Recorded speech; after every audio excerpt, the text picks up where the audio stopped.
एका दिवशी माझी मम्मी छोटी होती तेव्हा स्टोररूममध्ये गेली हळूच तेव्हा स्टोररूमचा दरवाजा आपला पण बंद झाला तेव्हा लाईट बंद चालू होत होती. लाईट बंद झाली.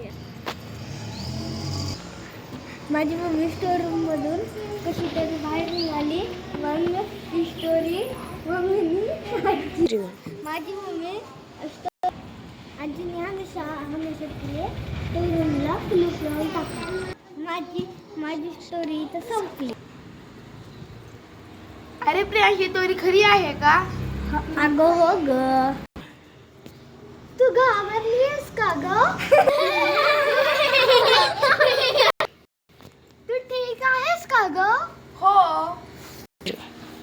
मी ठीक आहे.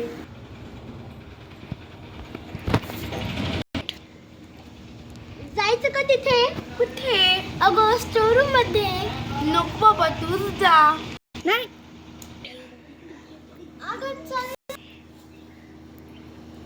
अगं चल ना, काही नाही होत.